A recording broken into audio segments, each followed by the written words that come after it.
Miami Beach, Florida. Sun, sand, and calm blue seas.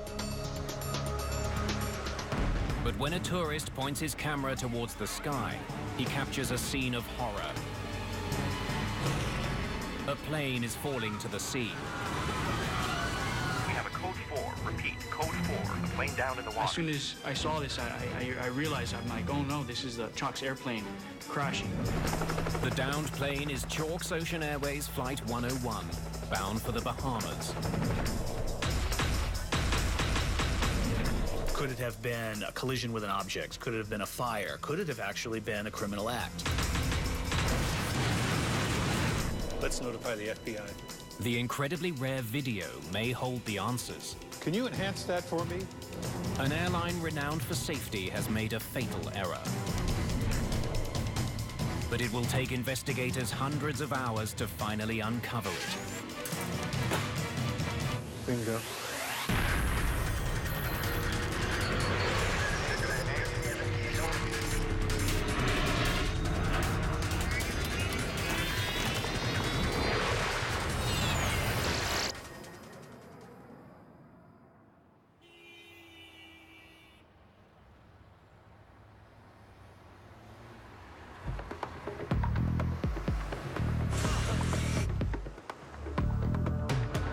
The Port of Miami, December the 19th, 2005.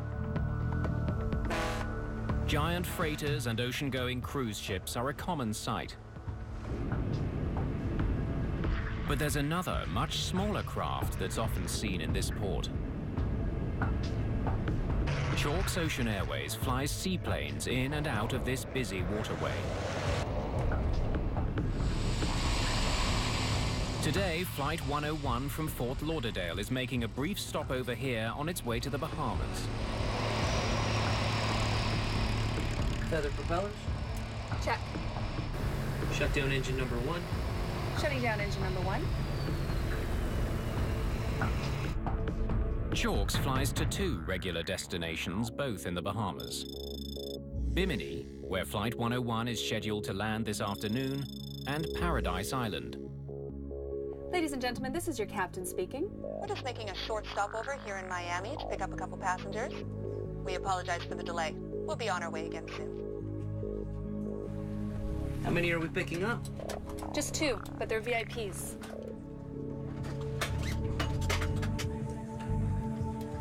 For a small community like Bimini, Chalk's seaplanes are a lifeline. And it's just so much easier in the seaplane to get to the North Island where most of the population is than going to the airport down there. So that was the main thing. It was a convenience factor. Welcome aboard. I see your boarding passes. Certainly. Sergio Danguillacourt is a Bacardi rum executive. He's the great-great-grandson of the company's founder. The family is well known in the local Cuban community for their anti-Castro politics. He and his wife are flying to the Bahamas to buy a yacht. Passengers settled in?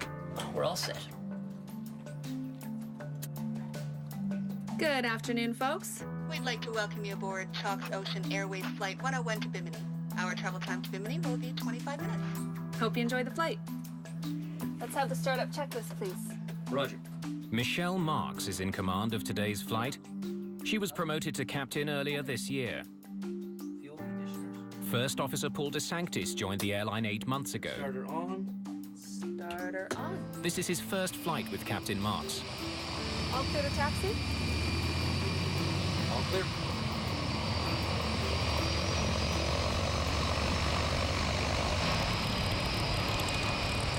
The Grumman Mallard is a twin turboprop design. It has a V-shaped hull and underwing pontoons.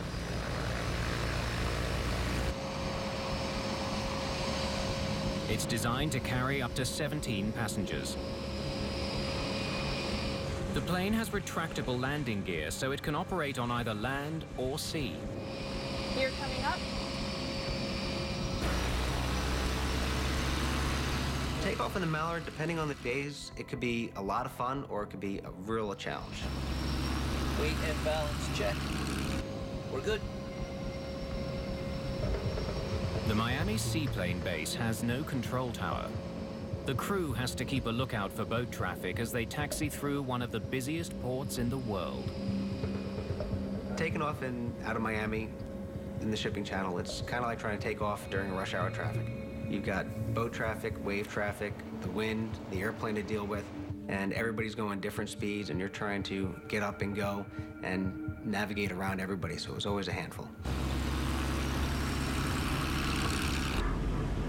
Flight 101 will take off from X-44, a seaplane base near a channel known as Government Cut. Prepare for takeoff. Roger. Ready to take off. Both pilots have their hand on the throttles. It's to prevent the captain from inadvertently pulling back if the plane hits a wave. 45 knots. 50 knots.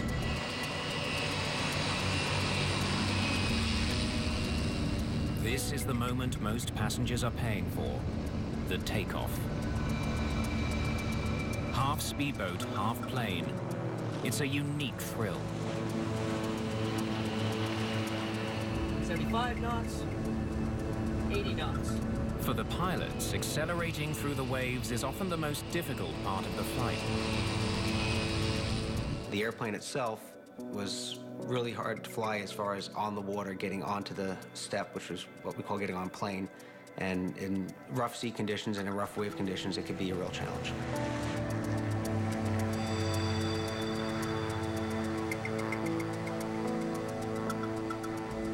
But this takeoff goes smoothly. Flight 101 is no longer a boat, it's now a plane en route to Bimini. It's 2:38 in the afternoon.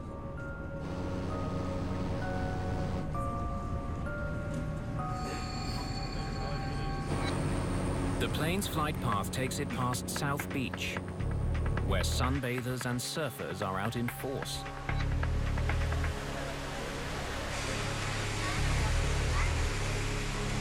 Just less than a minute into the flight, the Grumman Mallard is climbing through 500 feet, well below the clouds. Then,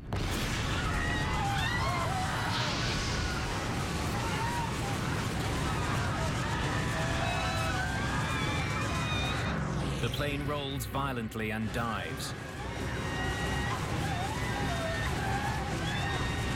The pilots barely have time to register what's happening. Their struggles are in vain.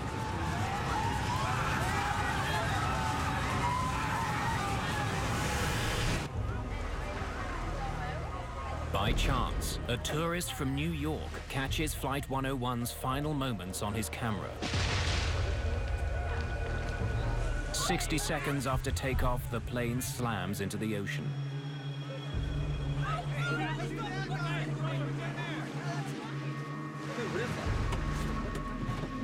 Lucas Bocanegra is a lifeguard stationed on South Beach near the Chalks Ocean Airways sea lane. As soon as I saw this, I realized, I'm like, oh no, this is the Chalks airplane crashing. We have a code 4. Repeat, code 4. The plane down in the water. This is Lucas. We're launching the jet ski. The two lifeguards are the first rescuers to go looking for the plane.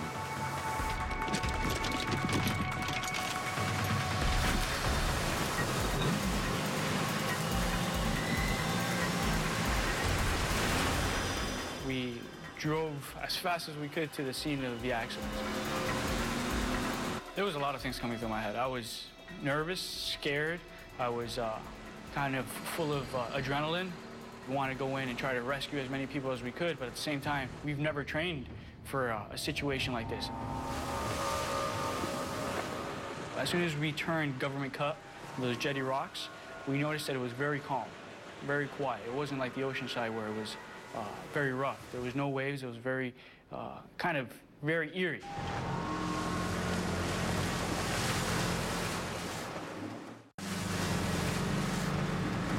At first, Lucas Bocanegra finds no sign of Flight 101 or any of the passengers. Little by little, we started seeing debris float up onto the surface of the water.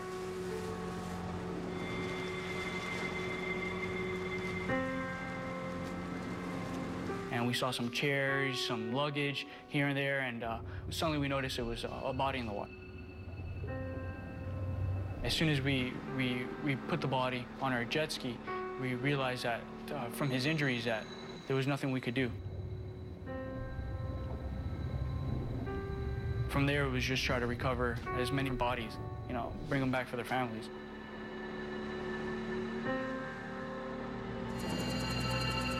News crews swarmed the beach. Chalk's Flight 101 plummeted into the channel in full view of tourists lining Miami Beach. Even a fraction of a second, the whole plane was engulfed in flames. Black smoke and then an explosion. Pure fire in the sky. It was so surreal. We couldn't believe that we actually witnessed that. Chopper 4 over the wreckage as Miami Beach Coast Guard look for any survivors. But the effort is futile. We retrieved some of the bodies, but we were unable to find anyone that had survived. All 20 people on board are dead, including pilots Paul de Sanctis and Michelle Marks. The residents of Bimini are devastated by the horrific news. It was very sad for the crew and the friends that I had lost on the airplane. You never expect an accident to actually happen. And to see that on television like I did, it was very, very sad. In Washington, senior NTSB investigator Bill English is put on the case. I was just in my office doing some routine paperwork for something else, and the director stuck his head around the corner and said, "Oh, there's been an accident." And I said, "Well, what is it?" And he mentioned a Grumman mallard.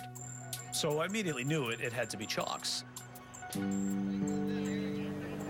Within hours, investigators are at the crash site, where 19 bodies have been recovered. One is still missing. I was very familiar with Chalk's Airways. I'm a seaplane-rated pilot myself, and there is the reputation, the legend of Chalk's Airways, the oldest continuously operating airline. Chalk's has a long and rich history. The airline was founded in 1917. During the Prohibition era, passenger lists included notorious rum runners and later Hollywood movie stars.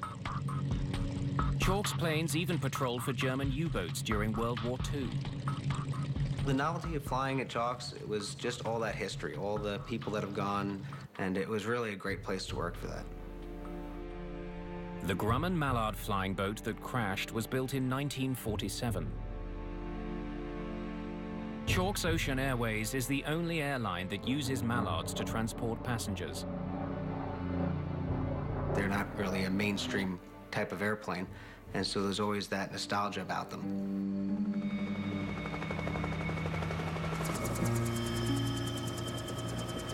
Salvage crews find the plane's black box. Investigators send it to the NTSB in Washington. The box promises to reveal critical information about what the pilots were doing in the seconds leading up to the tragic mid-air disaster.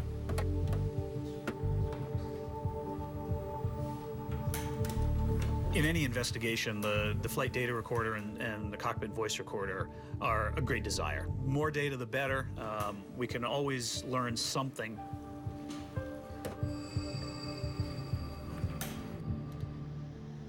But Bill English knows he isn't going to get all the data he wants. Okay, thanks. The only recorder on board the Mallard was a cockpit voice recorder, or CVR. Most airline aircraft have two flight recorders. The flight data recorder, depending on the aircraft, will record all sorts of parameters of the flight: altitude, airspeed, control positions, and so on. The Chalk's airplane was not equipped with a flight data recorder. It did have a cockpit voice recorder. Though the lack of flight data is a big disappointment, media coverage of the crash gives investigators a very rare piece of evidence. Authorities revealed that the final seconds of Flight 101 were captured on amateur video. The dramatic footage was shot by a tourist on South Beach. Let's get a copy of that video.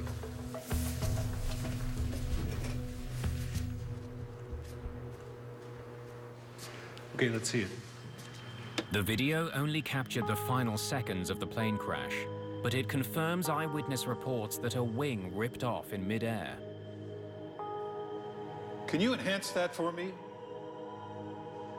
The video showed the wing just after separation from the aircraft, the main part of the aircraft fuselage rolling off in the other direction, and the fire and smoke starting from that. It was quite startling that the wing would fall off in this plane. It was a beautiful day. The water wasn't rough on the takeoff, and all of a sudden this wing just dropped off. It must have been absolutely devastating.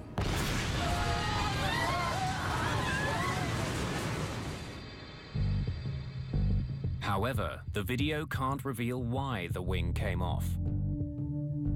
Answers to that question may lie at the crash site, where salvage crews are finishing their recovery of the wreckage of Flight 101.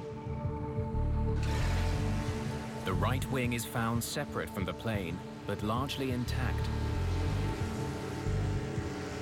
Wings falling off aircraft, modern-day situations, is a very rare, extreme event, and there's only been a few cases of them in the past 20 or 30 years. In Washington, another type of examination is already underway. At the NTSB lab, technicians are busy analyzing the Mallard's cockpit voice recorder tape. The cockpit voice recorder, CVR, which does what it sounds like, records the pilots' voices talking to each other or on the microphones.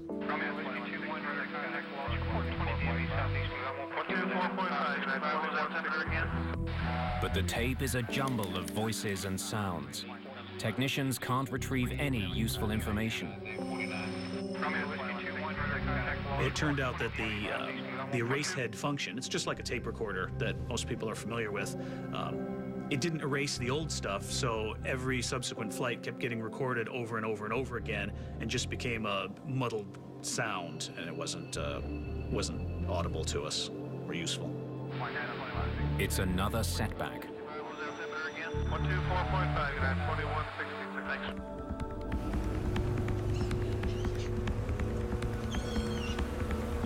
Okay, let's revisit this again because we're running out of options here.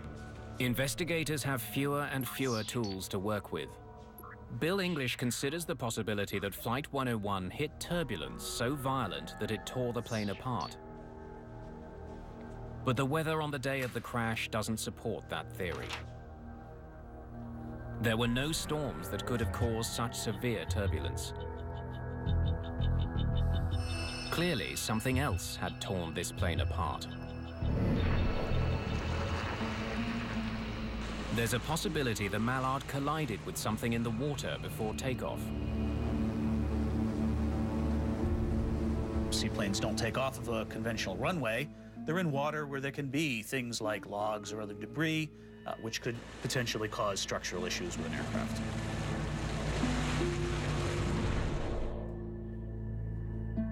But before they can reach a conclusion on that theory, investigators consider some other intriguing evidence. It's an urgent advisory issued by the Federal Aviation Administration, or FAA.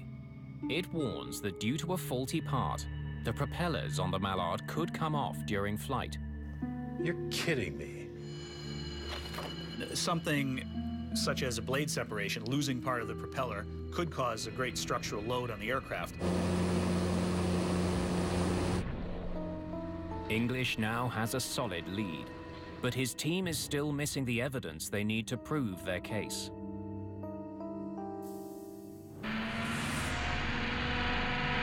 The entire island is devastated by the loss of life as investigators searching for answers wait for more wreckage to be pulled from the sea. In the aftermath of the crash, Chalks Ocean Airways grounds its remaining fleet of 4 Grumman Mallards.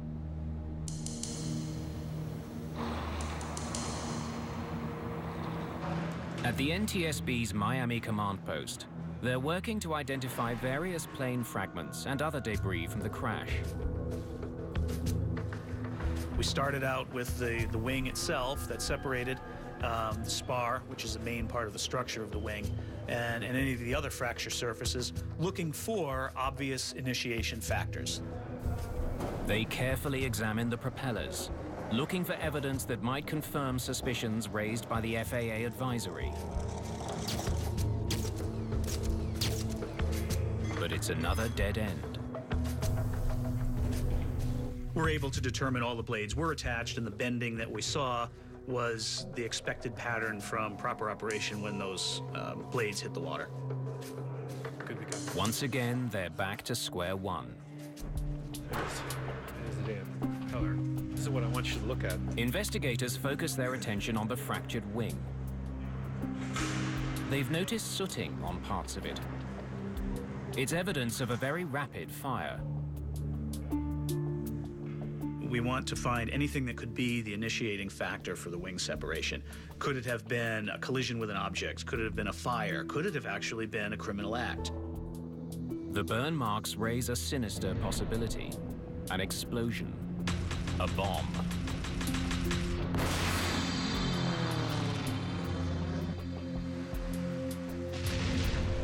This now falls outside the NTSB's area of expertise and authority. Let's notify the FBI.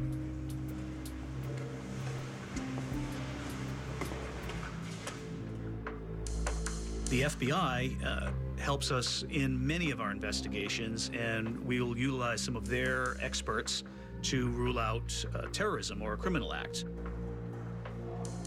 If it was a bomb that brought down Flight 101, a likely target would have been one of the 18 passengers. Thanks for coming in. We're going to need your help on this. One name stands out on the passenger manifest. Sergio D'Angelicourt. Welcome aboard. Can I see your boarding passes? Certainly. There are rumors on the internet that the crash was an assassination plot, and D'Angelicourt was the target. His family made a fortune in pre-Castro Cuba. They were so opposed to Fidel Castro's regime that they had allegedly supported clandestine attempts to overthrow his communist government. This is your copy? All right, now there's something I want to show you. We can't tell if it's just soot or it's explosive residue.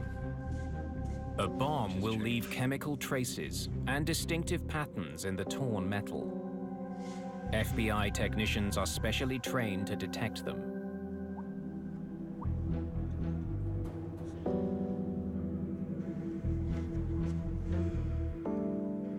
The samples from the wreckage will be tested at FBI labs in Quantico, Virginia.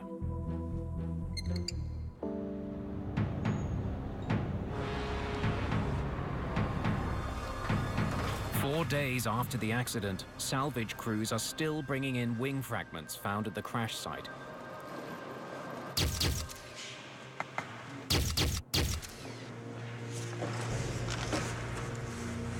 So we need everything that looks like it come from the right wing.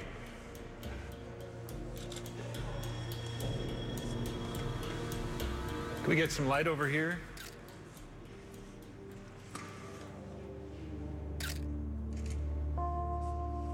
Overstress.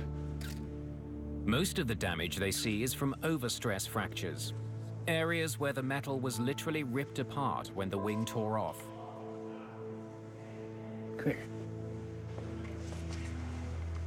That's the sink. When metal is suddenly stressed to the point of breaking, the fracture leaves a very distinctive rough edge. It's easy to distinguish it from fractures that have developed slowly over time. Cut this from here to here and get it to Clinton, Washington. As we started to examine the right wing, spar and other components on scene at the Coast Guard station or the seaplane base, this was a visual examination there. We didn't have the sophisticated lab tools that we have at headquarters. They identify parts to be shipped to the lab in Washington, where they hope closer inspection will reveal exactly what went wrong with the wing. Hey, Clint. Clint, we're sending you as much of the wing as we have your wing. Yeah, okay. Yeah, no, I'm still waiting for that report. The results from the FBI explosives test come in. Is that... Happy with this? Oh, yeah? Yeah. A mid-air bombing assassination could explain everything.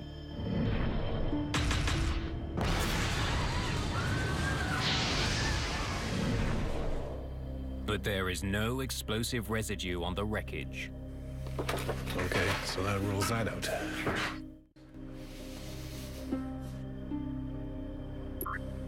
Structural failure is now the chief suspect in the downing of Chalk's Flight 101. Well, that's all that's left. That's tomorrow. It was obvious the airplane had a catastrophic structural failure. So we needed to find out the cause, the initiating factor of that structural failure. He needs to know more about the long history of this particular Grumman mallard. It's very typical in any accident investigation. We want to look at the maintenance history of an aircraft. For an aircraft that's 60 years old, that's even more so important. It takes days to comb through the 28 boxes of old records.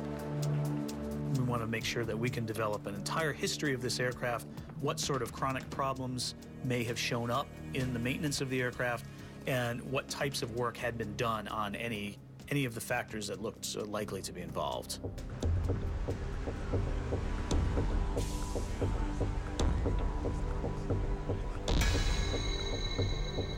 Clint Cruikshanks is a structures investigator for the NTSB. When we go into an investigation, we try to go in with a very open mind and look at the wreckage and let it tell the story for what happened. We wanted to look at every piece that broke on the right wing to determine if this was a age-related failure or if it was something that was caused by a structural overload. As with most aircraft, the Mallard's wings are built from aluminium alloy. The spars run the length of each wing. In between the spars are stringers that give added support. Together, these parts make up the wing box, which also doubles as a fuel tank. And then the skin is over top of all of that structure to kind of give a smooth aerodynamic look to the wing. All of these together work to carry the flight loads that the wing is designed to carry. Once you compromise one piece of that structure, the ability to carry the normal flight loads has been compromised. Thanks. Over the years, the wing box had been repaired many times. Chalk's mechanics had patched up areas damaged by corrosion, which is not unusual for an aging aircraft, especially a seaplane. The fact that they land on water means that their takeoff and landing loads are different than you would have on a land-based airplane. Also, they're always in water, and the corrosive effects of water are going to happen more readily on those airplanes. But when investigators examine the rest of the Chalk's fleet, they find that the Mallards are in far worse shape than they imagined. Corrosion repairs. Corrosion. Corrosion. Corrosion. Corrosion. Corrosion repairs. Lots of them. The accident airplane and the other airplanes in Chalk's fleet were rife with maintenance issues. Corrosion was rampant on all the airplanes. There was evidence of shoddy maintenance practices on all of their other airplanes. Many of the repairs exhibited extremely poor workmanship in quality, double, triple drilling of holes, excessive grinding of corrosion, scars on the material. And this involved the structural repairs that were made to the aircraft over the past few years. Cruikshank's attention is drawn to a section of the lower right wing. There is a metal patch called a doubler on the surface of the wing's skin. A doubler is simply a sheet of metal that goes over top of the skin, and it acts as a load transfer. It acts as a second piece of skin to patch the crack. It's kind of like the patch on a pair of jeans. This is a big repair job. You sure we don't have anything on this? It's an intriguing discovery. The patch is located exactly where the wing broke off from the rest of the plane. When he takes a closer look at this section of the wing, Cruikshanks notices the edges are smooth and shiny, totally unlike the rough edges he's been seeing on other debris. We got to see what's under this. This crack is not from overstress. Instead, Cruikshanks suspects it developed over many years as the result of metal fatigue. Metal fatigue is a process by which any piece of metal, a wing spar or anything, is repetitively loaded and unloaded. You can think of it as bending a paperclip back and forth, and everyone's done this, and after a while, it eventually breaks. Metal fatigue in the wings is caused by the stress of flight over the lifetime of the aircraft. In the case of this aircraft, every time it took off, the wing is loaded. That's lift that gets the airplane up into the air. Every time it lands, the wing is now unloaded, and there's no more stress on the wing structure anymore. That's just like bending that paperclip back and forth. Cruikshanks is eager to find out what's underneath the metal patch.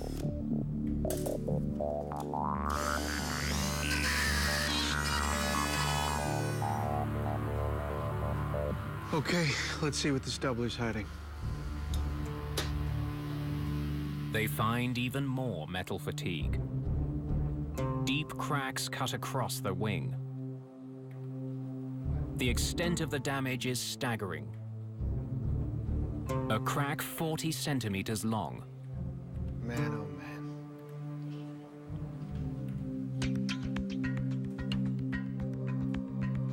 Investigating further, Cruikshanks makes another disturbing find. 3 machined holes in the skin forward of the leading edge. All 3 appear to be stop drill holes.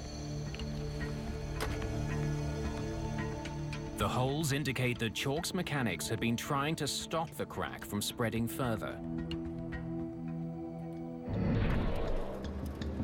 Years earlier, a mechanic had spotted the crack on the lower surface of the wing.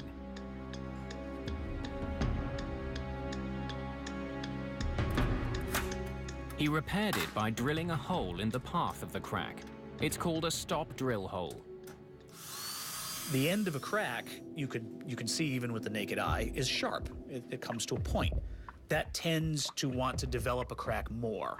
By drilling a hole at the end of the crack, that would spread out the stress, and the idea is to stop the growth of the crack there. But the stop drill holes didn't work. An attempt was made to repair that skin on 3 different occasions by stop drilling. Even as mechanics put in more holes, the crack kept growing. After the 3rd stop drill, an attempt was made to further repair the wing by attaching doublers on the interior and exterior surface of the skin.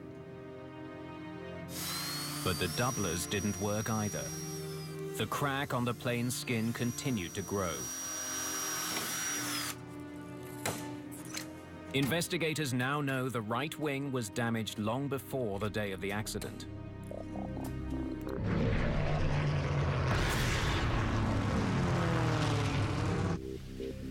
What they don't understand is why the crack could not be stopped.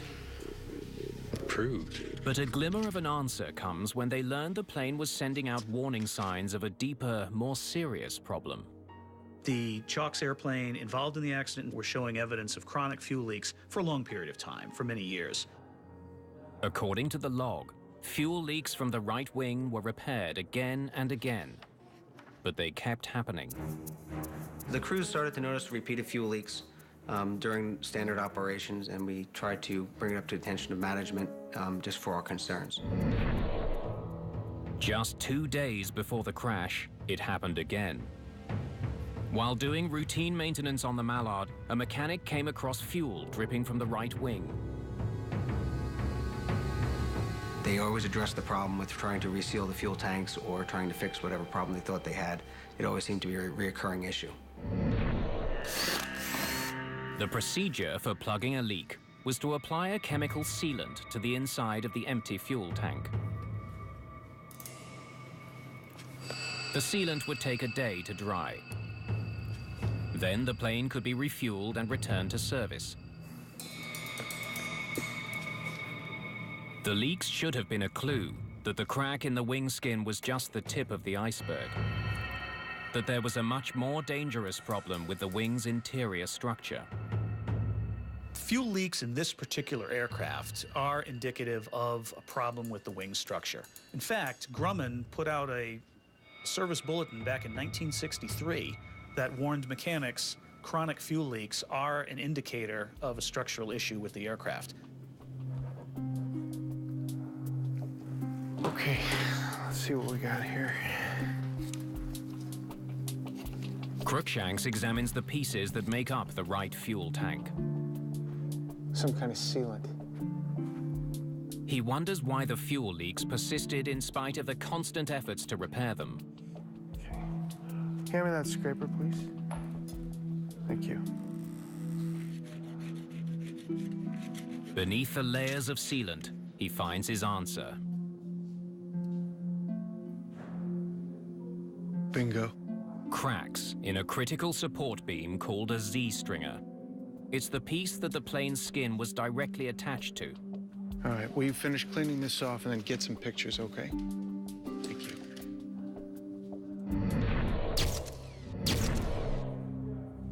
Crookshanks finds evidence that Chalk's mechanics had tried to repair the stringer. It appears that they did some grinding on the Z-stringer to remove a fatigue crack. However, they never went back in and re-inspected that area. Instead, they only applied chemical sealant to the area to make it leak-proof, and in the process concealed the damage. Chalk's made repeated attempts to repair the airplane by stop drilling the wing skin cracks, adding doublers over top of the cracks, but they never addressed the root of the problem, which is the cracked Z-stringer. The reason they couldn't address the Z-stringer is it was covered in fuel tank sealant. The broken Z-stringer weakened the entire wing. Now, with every takeoff and landing, the plane's skin was absorbing the forces. Over time, the skin began to crack as well. The final outcome was inevitable. The fatigue cracking reached critical length and the wing separated from the airplane.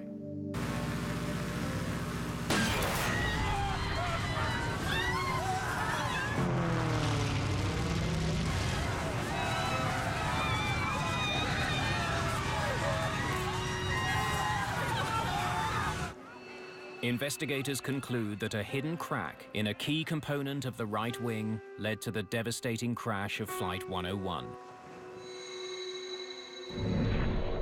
Go all the way up and down. Chalk's failure to identify such a serious problem now forces investigators to re-examine the airline's long history. Chalk's Ocean Airways had an image as one of the safest airlines in the world. Despite the age of their fleet, the airline had an outstanding record of safety dating back almost 90 years. Chalk's safety record was great. They had never lost a passenger in all the years of operation. Chalk was an old, established company, but it seems to me that somewhere along the line, the management and the quality of the work done had slipped quite a bit from in the past years. What have you got on the financial state of this company? Investigators are beginning to suspect that the company's reputation for safety may have been undermined in recent years by money problems. Financial issues in an airline, especially a small carrier like this, can manifest themselves in many ways. Personnel are sometimes one of the first things to go. A search of Chalk's financial history uncovers some trouble. In the 1980s, Chalk's went through a string of owners before going bankrupt in 1999. The airline was revived by a Miami businessman, but it kept losing money. Just a few months before the crash, the last attempt to sell the business fell through. Not doing so well. It wasn't a secret that we were having financial difficulty. The pilots had taken pay cuts and the captains had taken concessions, and we downsized a lot as far as personnel. It wasn't just personnel that felt the pinch. It was difficult for Chalks to find spare parts and to do some of their repairs. Chalks had a number of other unflyable aircraft that they owned that they would cannibalize for spare parts. There were maybe only 50 or 55 aircraft ever built. In that case, the original manufacturer, Grumman, was no longer in production of that aircraft. They no longer supplied parts. The airline's deteriorating health and the shortage of spare parts had a direct impact on safety. There's so much regulation and there's so much just necessity to make the airplane fly. It's hard to skimp on maintenance and not impact reliability. And if you don't have reliability, then you're just spiraling downhill. But no matter how tight the finances were, as a commercial airline, Chalks should have been closely monitored by the Federal Aviation Administration. In fact, the FAA did assign an inspector to work closely with Chalks. The FAA inspector, which is called a principal maintenance inspector, was responsible for the oversight of the maintenance program as carried out by Chalk. The inspector was aware the plane was suffering from chronic fuel leaks. And yet, inexplicably, he gave Chalks a clean bill of health just 2 months before the crash.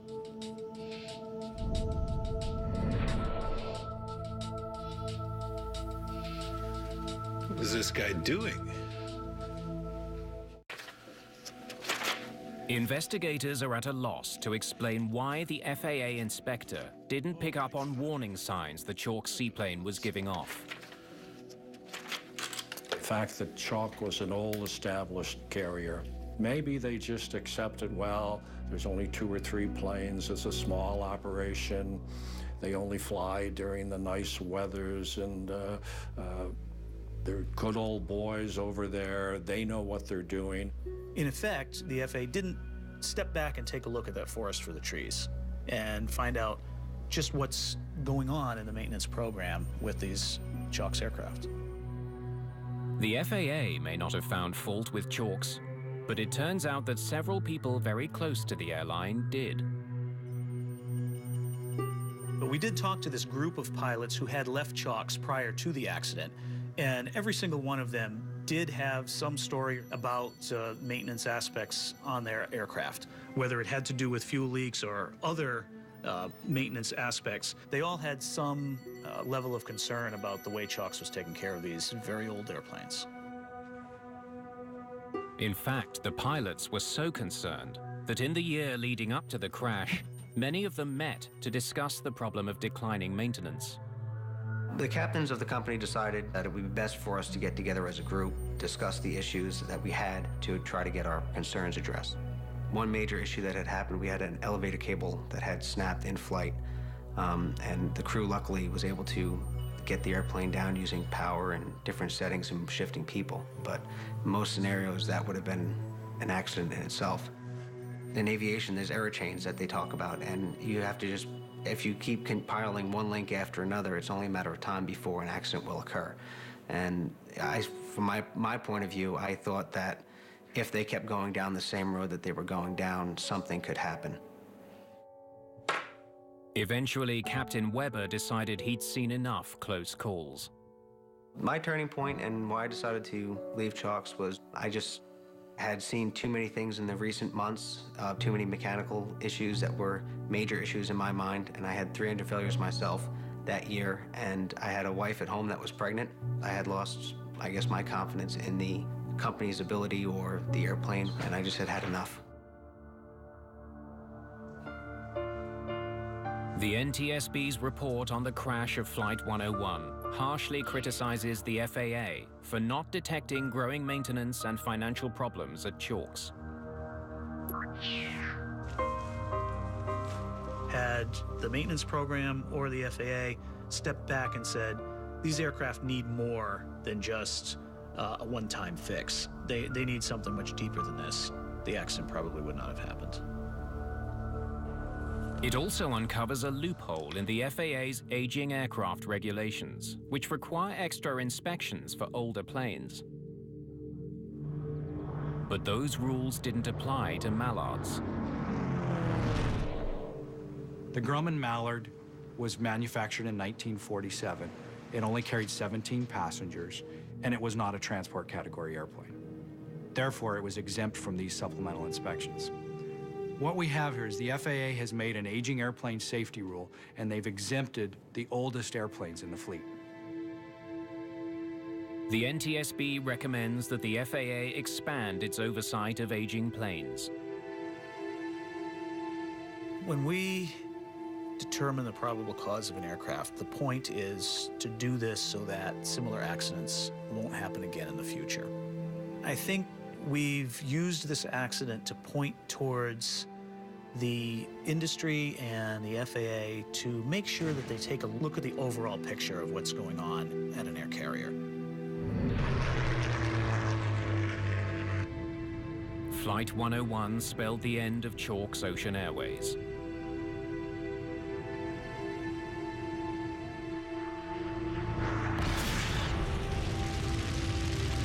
A few months after the report was released, the airline shut down.